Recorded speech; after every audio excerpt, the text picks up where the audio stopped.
Right now, Pittsburgh's best sports show is about to begin. Call us or tweet us. We got things to talk about on the Ireland Contracting Nightly Sports Call. All right, Ken, thanks very much. Good evening, everyone, and welcome to another edition of the Ireland Contracting Nightly Sports Call right here on Pittsburgh CW. You can reach us on the Bordas and Bordas hotline. It's 412-575-2600. You can tweet us at KDPomp, at Gene Collier. We're here to talk sports until 11 o'clock with you. And a program reminder, once again, we are carrying all 6 of the WPIAL championship games, 4 of them this Saturday and then 2 next week.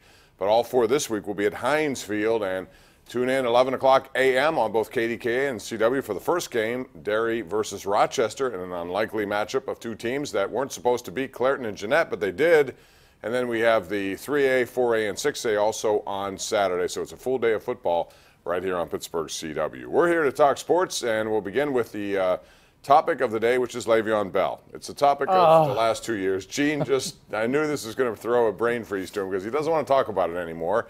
And after 4 p.m. tomorrow, likely we will never have to talk about it until the off season. But Gene, do you think there's any chance? Give me a percentage chance. There is no way. Is he way. coming in by 4 o'clock? He's changed his mind 3 or 4 times. I don't care. But the one thing I know for certain, after 4 o'clock tomorrow, we are going to continue to talk about it. You think we will? Yes, we will. We'll be talking about it. You'll be talking about it here tomorrow night. Maybe I won't. Are you on tomorrow night? No. Oh, okay. All right. Well, here, how about this? We're both back Wednesday, right? Right. We'll be talking about it. Okay. You think so? Absolutely. Okay. But you're saying 100% no show. He's done. He's not showing up tomorrow. That's my inclination, but again, I don't care. Well, why did he come to Pittsburgh? Oh, I don't know. He came to Pittsburgh not to play football. I told you, he had been here before, supposedly, eating at the get-go. They make wonderful sandwiches. When he came back, he had to go to LA Fitness to lose a couple pounds. There you go. So there you go. He's in Pittsburgh. Will he show up tomorrow? We'll find out at 4 o'clock. The Steelers do not have practice. Mike Tomlin does have a press conference tomorrow, and we'll find out what he knows at that point, although likely he'll say it's out of his control and he doesn't know what's going to happen. So we'll see. But that's something that from now on we won't talk about until it's over with. Meantime, Pitt won today in basketball. They're 3-0 for the first time since the last year of Jamie Dixon's tenure here, I believe. Jeff Capel's team beat Troy 84-75. Wilson Jarrett Frame led the way there with 24 points. He was 6 of 10 from 3. Penn State won and Duquesne won. Duquesne was down 14. They came back and beat Illinois Chicago 89-88. The Penguins will be in action tomorrow against the Devils. So the question tonight, Gene, would be goaltender controversy. Is there such a thing right now so early in the season? Casey DeSmith has played very well and quite frankly outplayed Matt Murray. I would suspect he'll be back in goal tomorrow in New Jersey. What happens if he continues to play well? Yeah, I'm not so sure he will be. I mean, I suspect he will be. He's had 2 really great games back-to-back. And, you know, that kind of play has to be rewarded. But I think it's too early in the season for a goalie controversy. I think it's too early in the season for hockey, frankly.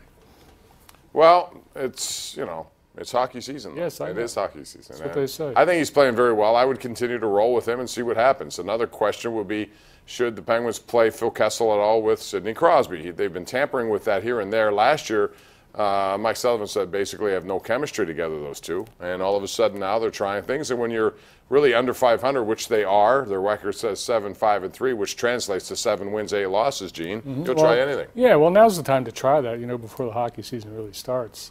But Kessel and Crosby are 2 really complicated players to play with. So the odds against them playing well together, I think, are remote.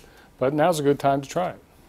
Well, there was some football news regarding today Marvin Lewis, who fired his defensive coordinator, Terrell Austin, and he's done because they gave up another 500-yard performance. Drew Brees just carved him up yesterday in a 51-14 loss. But then tonight, surprised some people by bringing back Hugh Jackson, who was fired by the Browns. They have the Browns twice left on their schedule, so maybe Marvin Lewis just wants to get some intel from him. But there's no job description yet attached because they do have an offensive coordinator. What do you think is going to happen? What role will he have? Supervisor? Consultant? Yeah, he's an offensive guy, obviously. So maybe that's what the Bengals are thinking. Now that they have to score at least 55 points a game, you know, they're going to need all the offensive help they can get. Either that or it was just because of the excellence of Hugh Jackson's the job he did in Cleveland where he was 336-1. You can't ignore that. You got to bring it in. No, you can't. All right, we're going to take a break here. We'll come back with your calls. It's 412-575-2600. Get on the line. Let us know what you think. This is the Ireland Contracting Nightly Sports Call. We hope you call the Bordas & Bordas hotline right now live on Pittsburgh CW.